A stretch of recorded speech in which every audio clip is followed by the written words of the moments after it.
ठीक है। So today we are talking about clinical considerations of root canal treatment. Clinical considerations में बहुत सारे ऐसे कंसिडरेशंस होते हैं जो हमें माइंड पे रखनी है। स्टिल हम 4 ऐसे हैं जिन पे आज हम बात करेंगे, ठीक है। पहला है number 1, complete removal of the carious tooth and structure. मैं फिर से आपको समझा दूं इस चीज को, complete removal of carious part and restorative material का क्या मतलब एग्जैक्टली हुआ, ठीक है। मैक्सिमम टाइम, बहुत सारे टाइम ऐसा होता है कि दांत हमारे पास पेशेंट्स आते हैं जिनके दांत में रेस्टोरेशन ऐसी प्रेजेंट होती है, ठीक है। कभी भी मान लीजिए उन्होंने कभी अमलगम फिलिंग कराई है या कॉम्पोजिट फिलिंग कराई है, जीआईसी फिलिंग कराई है, किसी टाइम पे कराई थी। एक टाइम के बाद ऐसा होता है कि केरियस के बाद उनको रूट कैनाल ट्रीटमेंट पे आना होता है। कभी ये जरूरी नहीं कि हमेशा आना पड़े, लेकिन अगर पेशेंट अपनी हाइजीन मेंटेन नहीं रख रहे हैं तो एक टाइम के बाद आरसीटी के लिए आना होता है, ठीक। तो हमारा जो रेस्टोरेटिव मटेरियल है, कैविटी कहाँ लगी होगी? इसके नीचे नीचे ही लगी होगी। क्यों लग जाती है? मार्जिनल लीकेज की वजह से, ठीक। तो हमारी क्लिनिकल कंसिडरेशन में सबसे पहला टॉपिक जो है complete removal of the carious tooth structure and other restorative material. उसमें यही है कि जितना भी रेस्टोरेटिव मटेरियल है हमें ये भी रिमूव करना है डे 1 में, जब अपनी आरसीटी आप स्टार्ट करते हो। और ये जो जितना भी केरियस पार्ट है हमें ये भी रिमूव करना है जब आप अपना रूट कैनाल ट्रीटमेंट स्टार्ट करते हैं, ठीक है। आप इसके लिए वेट नहीं करेंगे कि हम ऑब्जर्वेशन कर लें बीएमपी कंप्लीट होने के बाद, उसके बाद अपनी हम रेस्टोरेटिव मटेरियल या फिर कैविटी हटाएंगे, इसका वेट नहीं करना है, ठीक है।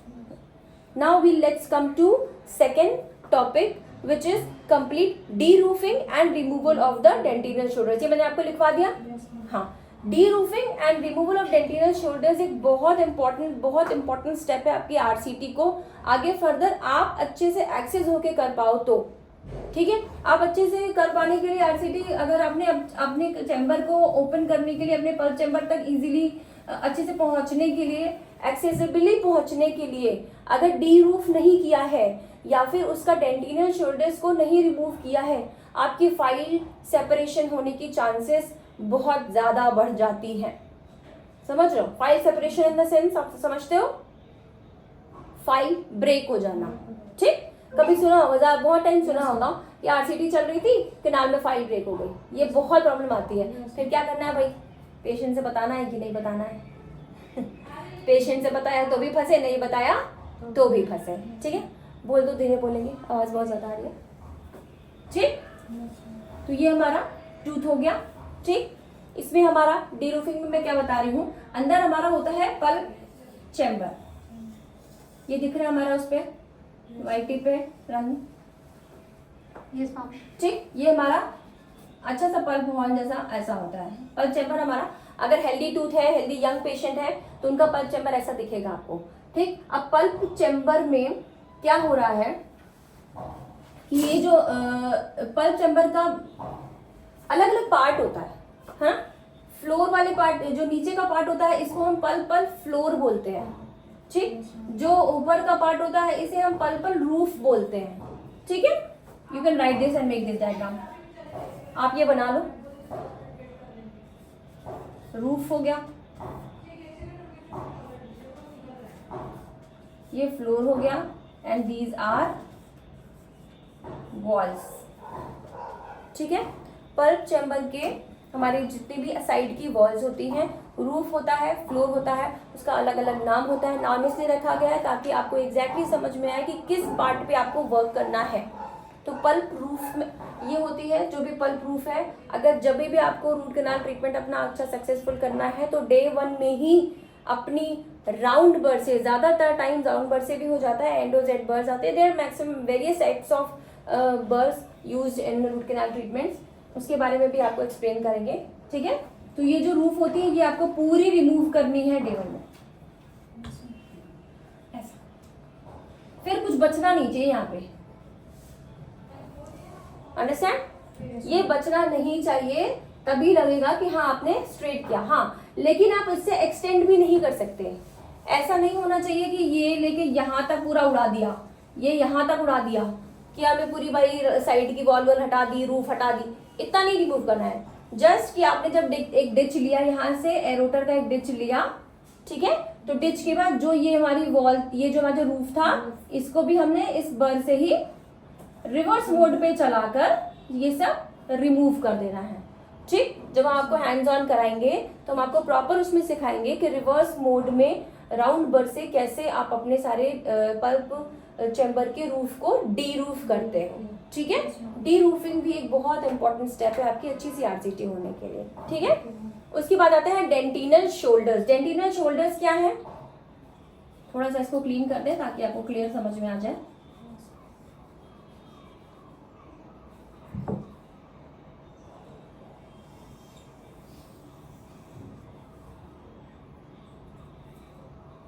ये देखो, अब क्या होता है ना, हमने फाइल यहाँ से डाली है कैनाल में, हमें स्ट्रेट लाइन एक्सेस चाहिए।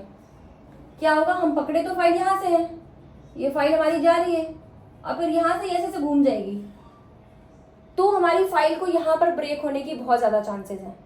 यहाँ नहीं ब्रेक होगी तो मान लो नीचे कहीं अपाइकल कंस्ट्रिक्शन आ रहा है तो यहाँ ब्रेक हो जाएगी। ठीक, मल्टीपल इसमें एंगुलेशंस हो गए फाइल में, तो हमारी फाइल को सेपरेट होने के चांसेस बढ़ जाते हैं। इसलिए हमें क्या करना है, डेंटिनल शोल्डर्स को भी रिमूव करना है। डेंटिनल शोल्डर्स आपके ये हैं, ये आपका डेंटिन पार्ट है, यहाँ बाहर ही मतलब ये डेंटिन पार्ट है। अंदर ये जो घुसा हुआ पार्ट होता है ना, जो आपकी केनाल के जस्ट ऊपर होता है, इसे डेंटिनल शोल्डर बोलते हैं। राइट, इस बात को भी आप अच्छे से मेंशन कर लीजिए कि दीज आर कॉल्ड डेंटिनल शोल्डर्स। ये जो मैं लिख रही हूँ ये दिख रहा है उसमें? Yes ma'am.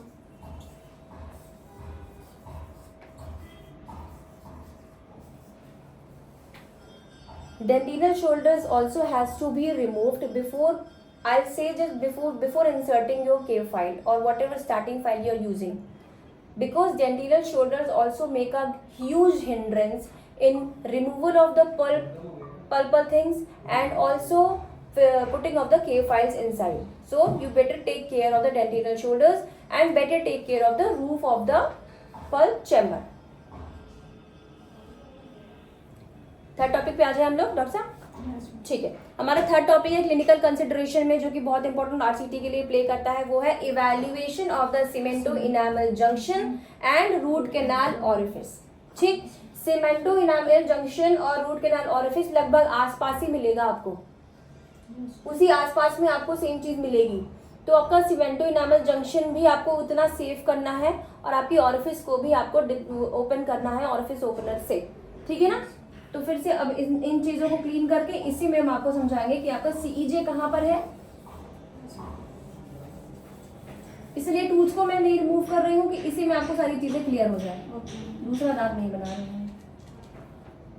ये फाइल हटा देते हैं। ये डॉट डॉट जो थी ये मैंने फाइल बताने की कोशिश की थी। आई होप समझ में आ रहा है। जहां भी नहीं समझ में आएगा प्लीज आस्क, है ना।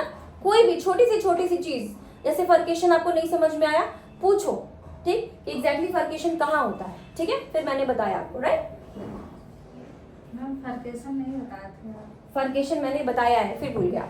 दो दांत जिस जगह पर स्प्लिट करते हैं इसको बोलते हैं फर्केशन एरिया। बताया था ना, लिखवाया भी है शायद, लिखो तब याद रहेगा। नहीं मैम, लिखे थे लेकिन लोग इसको फर्केशन क्यों देखते हैं ये नहीं पता। एक्सरे में फर्केशन क्यों देखते हैं? ठीक है ठीक है ठीक। एक्सरे में फर्केशन इसलिए देखते हैं हम लोग कि कई सारे टाइम पे ऐसा होता है कि जब हमारी पेरियपैगल एब्सेस बनती है, ठीक है, या फिर कोई साइनस का केस बन रहा है, पस ड्रेनेज का केस बन रहा है, तो हमारी जो लमाइना ड्यूरा होती है, lamina dura, you understand, lamina dura क्या होती है, हमारे दांत के ऊपर एक लेयर चढ़ी होती है, ये समझ लो एक इजी लैंग्वेज में। ठीक है, तो ये बिल्कुल छूट चुका होता है हमारी एब्सेस। ये मान लो छोटी सी बननी शुरू हुई, अब ये बढ़ते बढ़ते यहाँ तक आ गई, यहाँ तक आ गई, फिर इसने पूरा फर्केशन एरिया इन्वॉल्व कर लिया। मतलब यहाँ से यहाँ तक की बोन लॉस अच्छी खासी हो चुकी है। तो इसलिए ये हमें देखना होता है कि कहीं ऐसा तो नहीं कि फर्केशन एरिया के अगल बगल बोन नहीं है। ये देखने के लिए भी हमें एक्सरे लेना जरूरी है।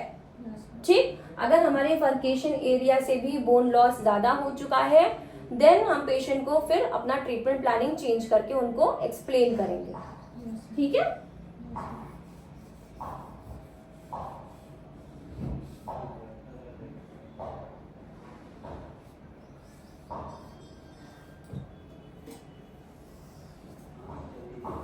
अभी हमारा क्या चल रहा है, इवैल्यूएशन ऑफ सीजे है ना। हाँ ठीक,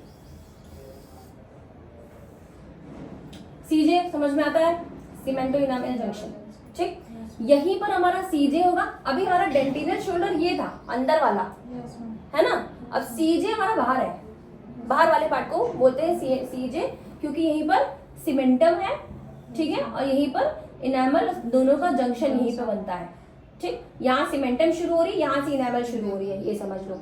ऊपर के पार्ट को इनामल कवर करके रखता है, रूट के पार्ट को सीमेंटम कवर करके रखता है, इसलिए ये सीमेंटो इनामल जंक्शन कहलाता है। जंक्शन का मतलब क्या हुआ, किसी भी दो पार्ट को जहां जोड़ मिलता है वो जंक्शन कहलाता है, राइट। तो दिस इज सीजे, CEEJ, ठीक। और ज्यादातर टाइम पे सीजे के पास ही, सेम लेवल पर ही आपको ऑरिफिस भी दिखेगी, ठीक। तो जब हम अपना एक्सरे, जब हम अपना बर्व वो करते हैं ना, तो एक्सरे भी देखते हैं ना, तो हम जब एरोटर टच करेंगे तो हमें फील होगा जब ना कि हम इतना पहुंच गए हैं सीजे तक, तो उसके नीचे और जाने की जरूरत ही नहीं है, नहीं तो आप पल्पल फ्लोर को परफोरेट कर दोगे, समझ रहे हो। इसीलिए हम सीजे पे रुक जाते हैं। सीजे में हमें लगा कि सीजे तक आ गया, अभी भी केनाल नहीं मिल रही है, रुक जाओ, hold on, again take x ray. ये नहीं मैं कहती हूँ कि आप बार बार पेशेंट को एक्सरे से एक्सपोज करते रहो, ठीक। लेकिन अगर आपको कहीं से भी स्टार्टिंग टाइम पे, आप बिगनर हो, अगर आपको ये समझने में दिक्कत हो रही है कि इतना समझ में आ जाएगा आपको, अभी इतना ले लिया, मेरी एरोटक इतनी चली गई कि बाहर से क्राउन तो दिखता है ना हमें। जब हम टूथ पे काम कर रहे होते हैं तो हमें क्राउन तो दिख ही रहा है, यहाँ से हमारा क्राउन खत्म है, इसके नीचे तो हमें कुछ दिख ही नहीं रहा, हमें तो पता है। और हमें इतना पता है कि हमारा बर इतना जा चुका है कि यहाँ तक पहुंच गया है, फिर भी इसके नीचे मत खुदना, इसके नीचे नहीं जाना है। ये हमारा पल्पल फ्लोर है, पल्पल फ्लोर को हमारी एरोटर की बर से टच ही नहीं करना है। ये मोटो लेके चलोगे तो परफोरेशन से हमेशा हमेशा बचे रहोगे, ठीक। ये परफोरेट कर दिया तो केस खत्म कर दिया, फिर क्या, ये तो दांत स्प्लिट हो गया, उखाड़ो, एक्सट्रैक्ट करो, ये वो हो जाएगा, समझ लो। तो अगर मैंने सीजे तक आपका एरोटर पहुंच चुका है, राउंड बर आपकी यहाँ तक आ चुकी है, उस मतलब यहाँ टच करने पे आप फील करो इतना आ चुके, इसके आगे मत जाओ, यहीं आपको ऑरिफिस मिल जाएगी। ऑरिफिस सर्च करना। अब हमारा पल्प चैम्बर के बारे में समझा दिया, डीरूफिंग समझा दिया, डेंटिनल शोल्डर हटा दिया, अब हमें ऑरिफिस चाहिए ना, हमें फाइल अब अंदर डालनी है, ठीक। तो हमारा ऑरिफिस यहीं पर आपको मिल जाएगा, ठीक है। सी हो गया। Next clinical consideration which is very important in root canal treatment is significance of straight line axis. Straight line axis तो बहुत बड़ा रोल प्ले करता है, बहुत बड़ा रोल इसलिए प्ले करता है कि जब तक आप स्ट्रेट लाइन एक्सिस नहीं लोगे तब तक आप कैनाल की वॉल्स को अच्छे से क्लीन नहीं कर पाओगे, एक नॉर्मल लैंग्वेज में अगर समझना चाहो, ठीक है। उसका बायोमैकेनिकल प्रिपरेशन ठीक से नहीं हो पाएगा, क्योंकि आपकी जो फाइल्स हैं वो कैनाल की हर वॉल्स को टच ही नहीं कर पाएंगी। समझ रहे हो मैं क्या बोली। हमारी फाइल गई ऐसे, अब यहाँ हमने डेंटिनल शोल्डर नहीं हटाया था, तो पहले हमारी यहाँ फाइल लड़ रही है, ठीक। फिर कोई बात नहीं, यहाँ से जाते जाते इधर तरफ आई, हमारी कैनाल की इस पार्ट को हमारी फाइल टच ही नहीं कर पा रही है, क्योंकि यहाँ से लड़ रही है ना, ठीक है। हम कितना भी इधर दर घुमाएंगे तो भी थोड़ी बहुत और ऐसे हो जाएगी, पर ये वॉल को टच ही नहीं करेगी। जब हम उधर कोई पाइप समझ लो, कोई पाइप समझ लो, और ऊपर से वो तिरछा है, अब तिरछे में हम फाइल तो डाल देंगे तो हमारा एक ही साइड केवल टच करेगा उस पाइप का, दूसरा साइड वो फाइल नहीं टच करेगा, नहीं टच करेगा तो वो दूसरा वॉल को नहीं क्लीन करेगा, नहीं क्लीन करेगा तो हमारी डेब्रीज रह जाएगी, हमारी कुछ वाइटल पल्प टिश्यूज भी रह सकते हैं, कुछ नेक्रोज पल्प टिश्यूज भी रह सकते हैं, जो कि फर्दर आपको लगेगा आपने क्लीनिंग तो बहुत अच्छी करी, बहुत टाइम दिया, इरिगेशन भी दिया, अच्छा ऑब्जर्वेशन किया, एक्सरे में देखने में भी अच्छा सा ऑब्जर्वेशन आ रहा है, स्टिल पेशेंट को पोस्ट ऑप पेन हो रहा है। तुरंत नहीं होगा, बाद में कुछ टाइम बाद हो जाएगा, ठीक। हाँ, तो इसलिए स्ट्रेट लाइन एक्सेस जब रखोगे तो ये प्रॉब्लम नहीं आएगी। अब स्ट्रेट लाइन एक्सेस कैसे आएगी, यही सारी चीजों को जो इसके पहले 3 चीजें बताई थी वो फॉलो करने से आपकी स्ट्रेट लाइन एक्सेस आ जाएगी। ये रूट है, फिर से मैं बना रही हूँ, ये हमारा रूट कैनाल है, ठीक। हमारी जो फाइल है बिल्कुल सीधी ऐसी जानी चाहिए। ये सीधी जाने के लिए इसके पहले वाले सारे स्टेप्स हमने लिए हैं। पहले हमने complete removal of the carious tooth structure किया, फिर हमने complete removal of restorative material किया, फिर हमने कंप्लीट डीरूफिंग किया, then we went to complete removal of dentinal shoulders, then we did a cemento enamel junction and root canal orifice का evaluation किया evaluation किया, यहाँ हमने कुछ रिमूव नहीं किया, ना हमने सीएजे हटाया ना हमने ऑरिफिस हटाया, हमने इवैल्यूएट किया कि अब हम सीएजे तक पहुंच चुके हैं, हमारे आसपास में ही कहीं ऑरिफिस होगी, इसके और नीचे या ना लेफ्ट ना राइट जाने की जरूरत नहीं है। ठीक, अब नाउ अब अपना DG16 प्रोब उठाइए या फिर अपनी फाइल्स उठाइए, अकॉर्डिंग टू एक्सपीरियंस आप ये काम शुरू कर सकते हो। इतनी सारी चीजें कर दी तो आपकी फाइल वैसे ही सीधी चली जाएगी, समझ लो ना, इसको यहाँ से हिंड्रेंस मिलेगी ना इसको यहाँ से हिंड्रेंस मिलेगी, ना कैविटी से हिंड्रेंस मिलेगी, ना रेस्टोरेटिव मटेरियल कोई पड़ा उससे हिंड्रेंस मिलेगी, अच्छी खासी फाइल हमारी नीचे जाएगी, अपेक्स तक जाएगी। हाँ, थोड़ा अपेक्स से ऊपर रखना, हमेशा स्टार्टिंग से ध्यान रखना, ठीक है। लिख लो, अगर लिखना हो तो ABCD करके, फोटो लेना हो तो फोटो ले लो, इस चीज को समझ के रखना। ये बहुत इंपॉर्टेंट टॉपिक आज जो मैंने आपको दोनों कराए हैं, पहला कराया है प्री ऑपरेटिव रेडियोग्राफिक असेसमेंट, क्यों करते हैं हम रेडियोग्राफिक असेसमेंट। फिर से मैं बता दूं, बहुत सारे पेशेंट्स आपके ऐसे आएंगे जो बोलेंगे नहीं मुझे एक्सरे नहीं कराना है, आप ऐसे मेरा देख लीजिए, जो इलाज हो सकता है कर दीजिए। Please don't go for that, आप उनको मोटिवेट करिए, प्लीज मोटिवेट योर पेशेंट कि आप एक्सरे कराइए तो हम आपकी सही डायग्नोसिस बना पाएँ। ठीक, चाहे आपको एक्सरे के पैसे ना लेने पड़े उनसे, पर आप प्लीज एक्सरे करके ही अपना डायग्नोसिस बनाएं। एक्सरे हो जाएगा तो आपको मीजियोडिस्टल टिल्ट समझ में आ जाएगा, पल्प स्टोन है कि नहीं समझ, number of canals, number of root समझ में आ जाएंगी, और रूट का कनाल का कर्वेचर क्लियर हो जाएगा, रूट का कर्वेचर क्लियर हो जाएगा। ठीक है, तो आप आगे काम कर सकते हो। उसके बाद हम आया क्लिनिकल कंसिडरेशन, ये बहुत इंपॉर्टेंट टॉपिक है, इसको लिख लो, इसकी फोटो ले लो और फिर थोड़ा सा वो करो, फिर मैं कुछ क्वेश्चंस पूछूंगी। ठीक, ब्रेक टाइम है थोड़ा सा।